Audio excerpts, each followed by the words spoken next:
dwarf-like town. Let's go with an orc city. Okay, we're doing a little diagonal here, but we'll bounce all over the place. We've done 2 already in 25 minutes, so we're doing them like making 1 every 10, 12 minutes or so. We're moving at a good pace. So let's keep going. So now we're going to go with an orc city, okay? Or an orc city. Again, think about your landscape. There's a lot of different things. I'm just going to go with tropes, but you can do whatever you want. So for me, I'm going to create kind of like a wasteland with reddish textures. We could go with maybe a chasm or something. You could use craters again. You could use a volcano and then put a city on an active volcano. Let's do that. Let's put this city on an active volcano. Let's do that, okay? So we're going to go ahead and put the main volcano right here, and then I'm going to go ahead and put a couple of these kind of dark hills, and I'm going to put a couple of them because what I want to do is create some spots to place some buildings on top of. So I'm going to surround the volcano with a little bit of this stuff like this. 1 second, I'm going to add it on here, and I'm also going to go ahead and change the texture or the color of these. So I'm going to zoom in so I can see it properly. I'm going to go ahead and change the hue so that I have a relatively around the same texture as this one. It's a little off, you'll see, but it's close. We can change things up. Quick tip, you want to select all these hills without accidentally selecting maybe this mountain right here or this volcano. Just click one, click this hamburger menu, go to select all from this set, and it will select every single one of them, okay? I'm also going to do one other thing. I'm going to transform and I'm going to change the width so that they're not so broad. And then I'm also going to decorate these with a little bit more as well. Let's say that we want some spiky landscape. Let's say that we want to create some chaotic landscape, okay? Go back into that catalog, O key, F key, and there are these nice karsts right here, and these are kind of spiky, but as you can see, there's kind of a problem. They're kind of green, right? That doesn't look good. Let's go over to filters, and let's just change that hue, okay? And then I'm going to bring it up a layer, and I'm going to put a bunch of these spikes kind of on here. Let's see to make sure that's correct. That looks... Let's change that brightness just a bit, and we might want to change the hue a little bit more to make sure that it matches. There we go. We'll put a couple there. Let's look good, one there, and I think they should all be in the same. So I'm going to add a bunch, put some spikes, and I'm going to make sure I'm going to put some on top as well, on top of these hills, and even maybe to make these a little bit more pronounced, you could even put some like on top right here, like this if you wanted to, just to give it a little bit more like spikiness. And we can do more changes to this if you want. That's fine with me, I don't mind. Let's also put some on the hill, on the hills as well. And you're gonna know that there is a bit of a clipping mask at the base of these. So you're gonna wanna factor in that this will be somewhat transparent. So make sure that you bring it in far enough to where it's covering at least the line work. See right here, you can see the line work, still see the line work, still see the line work. That's a problem, right? So make sure you do that, okay? So I'm going to put one right there, and you're going to want to think about line work too as well. Whenever you're kind of connecting and combining pieces like this, think of a way to connect the line work of both this karst and this volcano. So that's super important to factor that in. So let me just take a look at what we got here. I think this one looks okay. We've kind of removed some of the line work. This is overlapping this little hill right here, so that's nice. Let's put this one right here to have a little bit of overlap.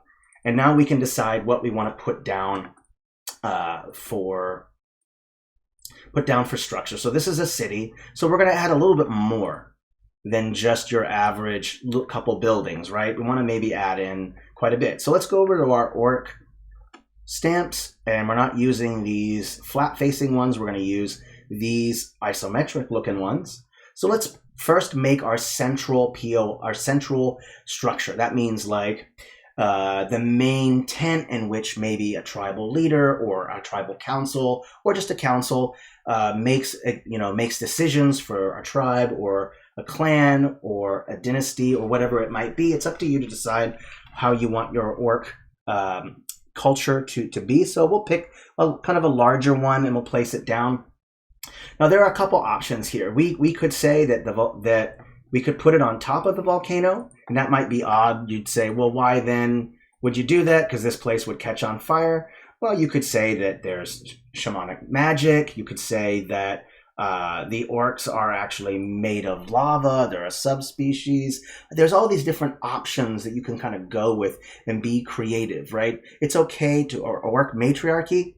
Oh my God, I love that. The orc matrons have decided that they are going to turn into lava creatures, and it's going to be awesome, right? There's nothing, I want to be turned into a lava creature. Why would you not? Being made of lava would be awesome. I mean, that'd be kind of difficult because wherever you live, you'd probably catch your couch on fire and the rest of your stuff. But I mean, if you could turn the lava thing off, that'd be sweet. Hot seat, man, in the hot seat. That's what's going on here. So I'm going to place it here, just on top of here. And I'm not going to worry about the lava underneath. I think that that's okay with me. And I kind of maybe want that to represent something like maybe this is where a lava god lives, or the hot council. It's the hot council, babe. It's spicy. Whatever it might be, whatever you decide. So I'm just going to put a larger structure up here, and then I'm going to put some smaller ones on the outside, just like we did. And we're just going to branch out. So I'll go back, and maybe I want to create like a tower that represents like maybe some defenses. So I'll put a tower right there. And then I also want to put some smaller buildings. So let's just put some smaller buildings down. I think these ones right here will work just fine. I'll put one there. Now with these, remember the spikes? Make sure that the spike goes all the way down. Because if you're putting it on top like this and there's just a spike floating right there on the left, you'll see there's a spike just kind of floating there. Magic's floating spikes. But I guess that's okay, right? If it's okay that there's a tent on top of on top of volcano. So magic floating spikes, why not? Take it there, right? But if you don't want that, clearly drop it down far enough. Obviously, these spikes. Same thing with this one. I just noticed that this spike on this tower is kind of floating. So we'll bring that down, okay? Oopsie. All right, let's go back. Let's keep going. Let's add in a couple more structures, and then we'll call it good. So let's add in, let's see here. I think I saw a couple. One moment. Let's put one right here in the back. Whoa, that is massive. That is not going to work. Bring that down. And I think I have to put it on the right layer as well. I think it's a front, so I'll put it down one layer. And I think that hill also has to go down a layer.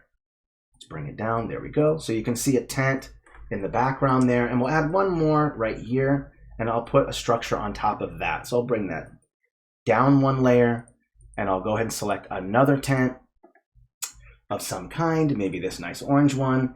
And I'm going to go ahead and put it one layer above. And it's going to be right there. Okay. I think that looks pretty good. Let me just place that, center that, take a look at this. Sweet. That looks okay to me. Yeah, that's all right. We can add in dead trees. You can add in some craters around. There's all these different things that you can kind of work with. There's a lot of different options. You don't want to add in trees. Maybe you want to throw in some kind of a ruin, or you can add in like a bridge or whatever you want. There are some fun things that I like to do. Sometimes bridges work really good as a ramp going up somewhere. So there are some pretty fun tricks. Let me just see if I can find the one that I'm thinking of. Sometimes these can work as kind of a ramp going up. Sometimes I've done that before, where you put a kind of, there's no staircases, so you just kind of take a ramp like this, and it kind of looks like it's a stairwell because of the line work inside of it. So it looks kind of like a staircase kind of leading up like that. And I put it in the back too, so it's overlapping. So obviously if you want to get to that staircase leading up to that, this tower is directly looking on this. So, you know, any attackers that try to scale up this are going to get hit hard, or in the back too, because they're scaling up to assault this main structure. Their backs are going to be turned to the tower, and that's when you can throw in a whole bunch of archers, whatever ranged weapons that you want. It's going to keep that main causeway, step causeway, going up to the main structure protected. So if it's to their back, that's going to be a problem, right? So it would be very difficult to attack this main structure because it's well defended, and it's on and it's on a volcano. If you're not made of lava, you're probably going to disintegrate or turn into blob. Yeah, just I'm melting. So that's how I would go about that. I don't think this staircase kind of works well with this one, but I'm going to keep it anyway because I think it looks interesting. As always, group, just select everything, press that G.